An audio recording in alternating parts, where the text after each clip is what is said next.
Assalamualaikum warahmatullahi wabarakatuh. Waalaikumsalam warahmatullahi wabarakatuh. Innal hamdalillah nahmaduhu wa nasta'inuhu wa nastaghfiruh wa na'udzu billahi min shururi anfusina wa min sayyiati a'malina.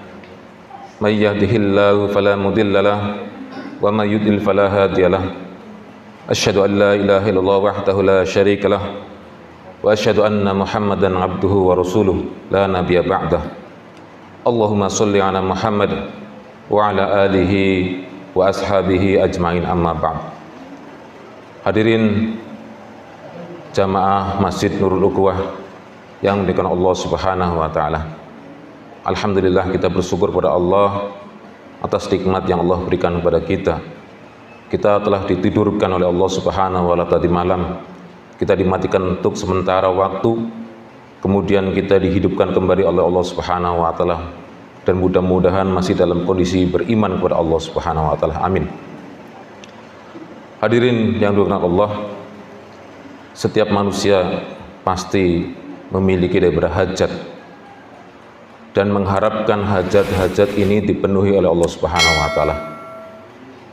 Maka oleh Allah Subhanahu wa taala kita diberi senjata agar bagaimana kita sebagai orang yang beriman ini merasa bahwa hajat kita ini, begitu kita gunakan senjata yang Allah berikan kepada kita ini, akan mampu menyelesaikan daripada hajat-hajat itu tadi. Maka Allah Subhanahu wa taala sebutkan dalam surat Al-Mu'min ayat 60, disebutkan di sana bahwa ud'uni astajib lakum. Berdoalah kamu kepadaku, niscaya aku akan kabulkan doa-doamu. Di sini Allah Subhanahu wa taala berikan senjata itu, yaitu berupa doa, agar setiap hajat-hajat yang kita miliki ini agar terpenuhi, agar terkabulkan oleh Allah Subhanahu wa taala. Akan tetapi Allah Subhanahu wa taala melalui Rasulnya memberikan 3 alternatif terhadap doa yang kita panjatkan kepada Allah Subhanahu wa taala. Yang pertama, yaitu Allah Subhanahu wa taala akan kabulkan doa itu langsung apa yang menjadi hajat kita. Yang kedua, Allah Subhanahu wa taala akan memberikan ganti atas doa itu dengan yang setara dengan itu. Dan yang ketiga, oleh Allah Subhanahu wa taala akan simpan doa-doa kita menjadi pahala di akhiratnya Allah Subhanahu wa taala. Kita sebagai seorang yang beriman, oleh Allah Subhanahu wa taala melalui nabinya agar menyuruh kita untuk selalu berdoa kepada Allah. Bahkan Allah Subhanahu wa taala marah apabila hambanya ini tidak mau berdoa kepada Allah Subhanahu wa taala. Karena orang yang tidak mau berdoa kepada Allah Subhanahu wa taala pasti dia adalah orang yang sombong di hadapan Allah Subhanahu wa taala. Maka dari itu, kita memiliki hajat ini harus kita sampaikan kepada Allah Subhanahu wa taala. Begitu juga di dalam Al-Qur'an Allah Subhanahu wa taala sebutkan, wasta'inu bis-sabri was-shalah, dan minta pertolongan kamu dengan sabar dan salat. Ini jelas Allah Subhanahu wa taala perintahkan hal itu di dalam Al-Qur'an, agar kita mengamalkan apa yang Allah Subhanahu wa taala firmankan. Jadi kembali kepada 3 alternatif atau 3 hal yang tadi saya sampaikan, bahwa apabila kita berdoa, yang pertama, Allah Subhanahu wa taala akan kabulkan doa tadi. Artinya bahwa hajat yang kita miliki kemudian kita sampaikan kepada Allah Subhanahu wa taala, cash hari itu Allah berikan, kabulkan apa yang kita panjatkan kepada Allah Subhanahu wa taala. Kemudian sebagai seorang yang beriman kepada Allah Subhanahu wa taala, atas doa yang Allah dengar, atas doa yang kita panjatkan kepada Allah Subhanahu wa taala itu kita dengar, Allah Subhanahu wa taala dengar, maka kita bersyukur kepada Allah Subhanahu wa taala sebanyak-banyaknya dengan memanjatkan alhamdulillahirabbil alamin. Segala puji bagi Allah Subhanahu wa taala yang telah memberikan atau mengabulkan doa yang kita panjatkan. terhadap doa yang Allah Subhanahu wa taala ganti dengan yang lain, yang di mata Allah Subhanahu wa taala ini lebih baik, maka kadang-kadang ini yang kita sebagai orang yang beriman seharusnya mengetahui hal itu. Tapi kadang-kadang kita merasa bahwa Allah tidak mengabulkan doa kita. Karena apa? Diganti dengan yang lebih baik dari yang apa kita doakan. Ini tidak merasa kadang-kadang bahwa Allah Subhanahu wa taala memberikan yang lain sebagai gantinya yang lebih baik. Maka dari itu kadang-kadang kita begitu berdoa kepada Allah Subhanahu wa taala, kita koreksi doa kita. Kita koreksi juga apa yang telah Allah berikan kepada kita. Dalam arti kita ingat-ingat apa yang telah Allah berikan nikmat kepada kita. Mungkin itu sebagai ganti doa yang kita panjatkan. Jangan-jangan Allah telah memberikan atau mengabulkan doa dalam bentuk yang lain, yang lebih baik di mata Allah, bukan di mata kita. Kemudian terhadap doa yang Allah Subhanahu wa taala simpan di akhirat pahalanya, ini pun kita jangan sampai suudzon kepada Allah Subhanahu wa taala sedikit pun. Karena apa? Beberapa kisah yang Allah Subhanahu wa taala tunjukkan kepada Nabiullah Muhammad SAW bahwa orang-orang yang meninggal nanti di akhirat melihat doa-doanya yang diganti dengan pahala, maka akan merasa kagum terhadap imbalan, terhadap pahala yang Allah berikan, terhadap doa-doa yang dia dulu dipanjatkan ketika di dunia, dan mengharap bahwa nantinya tidak ada satupun doa yang di dunia ini dikabulkan oleh Allah Subhanahu wa taala, sehingga apa? Mendapatkan pahala di akhiratnya Allah Subhanahu wa taala yang sebanyak-banyaknya. Ini harapan mereka yang nanti begitu tiba di akhiratnya Allah Subhanahu wa taala, mengharapkan seperti itu. Karena apa? Pahala doa yang kita panjatkan kepada Allah Subhanahu wa taala yang Allah ganti terhadap hajat-hajat kita ini begitu besar dan luar biasanya. Inilah kasih sayang Allah kepada kita.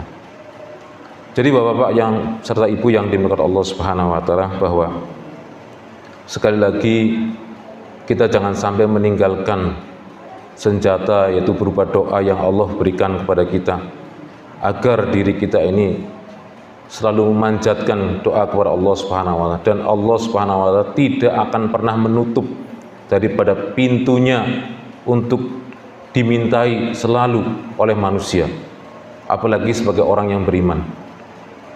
Pagi hari kita memohon kepada Allah Subhanahu wa taala, Allah Subhanahu wa taala tetap membukakan pintunya untuk kita. Siang hari kita berdoa kepada Allah Subhanahu wa taala, Allah berikan. Sore hari kita doa juga sama, Allah kabulkan. Malam hari di sepertiga malam yang terakhir, bahkan Allah Subhanahu wa taala turun ke langit dunia untuk melihat siapa yang meminta kepada Allah Subhanahu wa taala, pasti Allah akan kabulkan. Dan kapanpun kita meminta kepada Allah Subhanahu wa taala, sebanyak-banyaknya kita minta kepada Allah, Allah tidak akan pernah bosan. Beda dengan kita meminta kepada manusia, sehari, 2 hari kita minta, ketiga harinya sudah bosan untuk dimintai terus. Tetapi Allah Subhanahu wa taala, semakin kita banyak meminta kepada Allah Subhanahu wa taala, maka Allah Subhanahu wa taala semakin suka terhadap diri kita. Inilah Allah Subhanahu wa taala, zat yang maha pengasih, penyayang kepada hambanya, terutama kepada orang-orang yang beriman kepada Allah Subhanahu wa taala. Hadirin yang dimuliakan Allah, adapun doa-doa yang kita panjatkan ini harus ada beberapa adabnya. Adab kita berdoa kepada Allah Subhanahu wa taala. Yang pertama adalah kita memuji kepada Allah Subhanahu wa taala. Alhamdulillahirabbil alamin dan sebagainya. Kemudian yang kedua adalah kita berselawat kepada Rasulullah SAW. Setelah kita memuji, kemudian kita berselawat kepada Rasulullah SAW. Baru setelah pas itu kita sampaikan hajat kita kepada Allah Subhanahu wa taala. Kemudian kita menghadap kiblat dalam kondisi berwudu, ya. Kemudian kita jangan tergesa-gesa meminta agar doa kita cepat-cepat dikabulkan. Dengan diakhiri juga dengan sholawat kemudian dengan berkata amin, insya Allah doa kita akan dikabulkan oleh Allah Subhanahu wa Ta'ala. Begitu juga hal-hal yang lain, misalkan makanan dan minuman yang kita peroleh ini dengan cara yang halal, pakaian yang kita gunakan dengan cara yang halal, pakaian kita ini juga dalam kondisi yang tidak najis, tadi dalam kondisi suci secara zahir kita sudah wudu dan sebagainya, kemudian pakaian kita tidak najis, kemudian rumah yang kita tempati juga dari hasil yang halal, ya, ini akan dikabulkan oleh Allah Subhanahu wa Ta'ala doa-doa kita. Begitu juga kita melihat waktu-waktu yang dikabulkan oleh Allah Subhanahu wa Ta'ala. Yang pertama adalah sepertiga malam yang terakhir. Kalau kita bisa itikaf, disitulah kita berdoa kepada Allah Subhanahu wa Ta'ala agar doa kita dikabulkan oleh Allah Subhanahu wa Ta'ala. Kemudian di saat pagi dan petang, karena maka ada yang namanya zikir pagi dan petang. Kemudian di antara azan dan iqamah, ini kita berdoa kepada Allah Subhanahu wa Ta'ala sebanyak-banyaknya. Kemudian selepas sholat fardu yang kita lakukan, ini kita pun gunakan untuk berzikir dan berdoa kepada Allah Subhanahu wa Ta'ala. Itu harian, yang sifatnya harian. Ada yang sifatnya mingguan, itu adalah ketika di antara dua khutbah, begitu khutbah pertama si khotib ini turun, nah itu kita berdoa kepada Allah Subhanahu wa Ta'ala. Insya Allah waktu-waktu itu adalah waktu-waktu yang ijabah, yang dikabulkan oleh Allah Subhanahu wa Ta'ala. Begitu juga hari Jumat di ba'da asar, kita gunakan untuk berdoa kepada Allah Subhanahu wa Ta'ala. Maka insya Allah Allah Subhanahu wa Ta'ala akan perkenankan doa-doa kita. Kalau tahunan, nah ini tahunan, seperti bulan Ramadan ini. Seperti bulan Ramadan ini adalah ketika doa-doa orang-orang yang beriman dikabulkan oleh Allah Subhanahu wa Ta'ala. Begitu juga kita pas naik haji kita bisa berdoa di Mina, di Musdalifah, di Mas'alil Haram, di Arafah, dan lain-lain tempat yang dituntunkan oleh Allah Subhanahu wa Ta'ala dan Rasulnya di sana. Itulah tahunan kita. Ada sifatnya harian waktunya, ada yang sifat mingguan, ada yang sifatnya tahunan. Monggo kita untuk sama-sama bisa berdoa kepada Allah Subhanahu wa Ta'ala di waktu-waktu itu.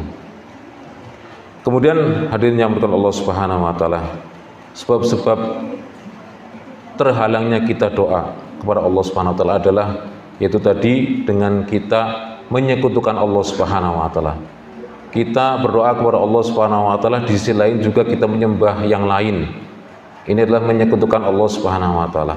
Kemudian dengan doa yang tidak dengan adab, tidak dengan bersolawat, tidak dengan bertahmid, tidak mau menghadap kiblat, makan makanan yang haram, kemudian pakaiannya juga dihasilkan dari hasil yang haram, tempat tinggal kita juga dengan yang haram, kemudian tidak dengan berwudu, tidak bersuci, maka ini terhalangnya doa. Kemudian tidak mengucapkan daripada amin, nah, ini juga akan terhalangnya doa yang kita panjatkan kepada Allah Subhanahu wa Ta'ala. Maka penting sekali kita bagaimana sebagai seorang yang beriman kepada Allah Subhanahu wa Ta'ala untuk selalu berdoa kepada Allah Subhanahu wa Ta'ala agar kita tidak menjadi hamba yang sombong di hadapan Allah, tetapi sebagai hamba yang tawadu kepada Allah Subhanahu wa Ta'ala. Demikian mudah-mudahan ada manfaatnya. Subhanakallahumma wa bihamdika asyhadu an la ilaha illa anta astaghfiruka wa atubu ilaik. Assalamualaikum warahmatullahi wabarakatuh.